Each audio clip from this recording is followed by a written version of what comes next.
Oh sweet, the Oscar nominations are out. Let's see what... It's fine. I mean, it's not as bad as Avatar 2 or Black Panther for Best Picture.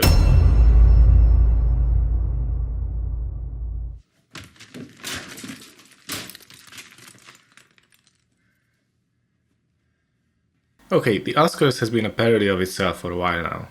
The biggest movie event of the year is a clown show, highlighting some of the worst trends in Hollywood. And somehow everyone is in on the joke, except for Hollywood. So they keep doing it to themselves. Be it the out-of-touch actors preaching about the environment between two private jet flights, or an entitled millionaire actress with unfathomable wealth crying about making a few million less than someone else, or a shitty Marvel movie or blatant Oscar bait slop raking in undeserved nominations because of politics. Hollywood awards shows always have tricks up their sleeves to get under your skin and make you roll your eyes so much it makes Lily Rose Depp seem like an amateur. Every year's nominations make me appreciate the iconic Ricky Gervais speech at the 2020 Golden Globes even more. If you win, right, come up, accept your little award, thank your agent and your god, and fuck off. But there are some silver linings this year. First, the substance for Best Picture. This makes me so happy. Does it deserve the award itself? Not really. Does it deserve the nomination? Absolutely. And does it deserve it infinitely more than fucking Emilia Perez and Wicked? Yes, yes, yes, yes. No question about it. As a horror fan, seeing The Substance nominated for Best Picture, after all the weaklings crying about the ending, which is their baby's first body horror experience, is just magnificent. It was a horror movie that wasn't toned down for mass appeal and awards. A very simple movie that blatantly hammers the messages and themes into your face, but embraces that and doesn't pretend to be anything more than it is. Now, this doesn't mean that the nomination somehow makes the movie valid now. It just shows signs of a positive trend on the one hand, and gets the movie out to even more people on the other. The nomination just made true body horror mainstream, and there is no reason to gatekeep here. Mainstream just means more movies like this will get the green light in the future. The second silver lining is Dune Part 2 for Best Picture, which is the main subject of today's video. Contrary to Anakin Skywalker, I like sand. I don't like sand. And I also happen to like worms and grotesque fat, bored dictators, and brooding lovers drinking piss and shit in a desert. Inside the mask, you'll find a tube to allow you to drink the recycled water. So it seems like Dune was made for me.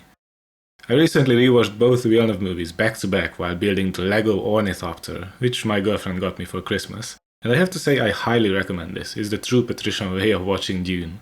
Anyway, I think I have a strong case for why Dune Part 2 is more than a sci-fi action movie, and why it deserves Best Picture even. Before I tell you, let me just remind you that I'm trying to get 1,000 subscribers on this channel, so consider helping me out with a sub. I would greatly appreciate it. Dune 2 is not the first Dune to be nominated for Best Picture. Its little brother, Dune 1, was also nominated. However, the first movie had a problem. It was incomplete. A great movie, a wonderful adaptation of the first half of Dune by Frank Herbert, but you couldn't help but feel you wanted more when it ended. Of course, that is partly because the story ended on a cliffhanger, but because it ended at about halfway through the original story, it didn't have the traditional 3-act arc that movies have, with setup first, conflict second, and climax last. That's what she said. In fact, the third act felt like even more of a setup than the first act. This can turn out completely fine on only one condition: they don't fuck up the sequel. Needless to say, a lot depended on Dune Part 2. I would even argue the franchise's future depended on it. And I was happy to see that even under all that pressure, the movie didn't crumble. Denis Villeneuve delivered something truly unique here. Articles throw around the word visionary way too much, but in this case I think Denis deserves it. From purely a technical, filmmaking point of view, Dune 2 is nothing short of breathtaking. From the futuristic sci-fi scenes to the landscapes, the seamless blend of CGI and real shots, scene composition, the infrared cameras showing Gedi Prime, which was a masterful way to tie in Frank Herbert's themes from the book, by the way, of how the environment often defines cultures. The movie is a work of art already. I loved how patient the shots were and how some of them were composed with so much intent, like the carefully constructed iconic wides with Paul walking after his army, and the sandworm attack. But the intimate close-ups as well, where sometimes just the eyes were enough to tell the story. But it doesn't end there. Technical greatness and cool action scenes are not enough to be Best Picture material. If that was the case, Avatar 2 should have won the Oscar. But Avatar 2 was a shit movie that felt like it was written by a Reddit user on r/I'm14 and this is deep after watching one Greta Thunberg interview. How dare you? Dune, on the other hand, is an adaptation of an incredibly deep novel, with themes and plot lines that are arguably impossible to bring to the big screen properly. Like seeing the future, having the consciousness of your entire bloodline living rent-free in your head as an embryo, or the cultural impacts of geographical conditions, charismatic leaders, and religious fanaticism. Couple that with how the sheer time span of the book takes years, you get a novel which is notoriously hard to adapt. Despite all of that, Dune 2's pacing is fantastic. Hard decisions were made to make the story more compact for the movie format, with entire plotlines and characters getting cut, like Thufir Hawat, Paul's mentat mentor, plotting to kill Jessica after getting captured by the Harkonnen, or later Atreides II, Paul and Chani's firstborn child, who was killed as a baby by the Harkonnens. But these weren't cut due to the artistic hubris of an egotistical filmmaker. Villeneuve stuck to his vision, which condensed the timeline, and focused on the main theme of Frank Herbert's book, which is the dangerous nature of superhero-like messiah figures in society. In result, the movie is a much simpler, almost dumbed-down version of the original story. But keep in mind, Villeneuve only had 4 hours to tell it, not 400 pages.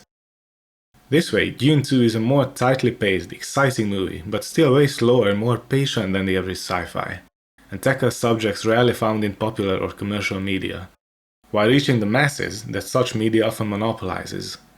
Instead of a boring, exposition-heavy, word-by-word adaptation, we get something that feels more like a classical drama in a futuristic setting, with a tragic protagonist and conflict-filled love story, weighed down by faith, bloodlines, and injustice, redefining what a space opera can be. And still, some people found it boring.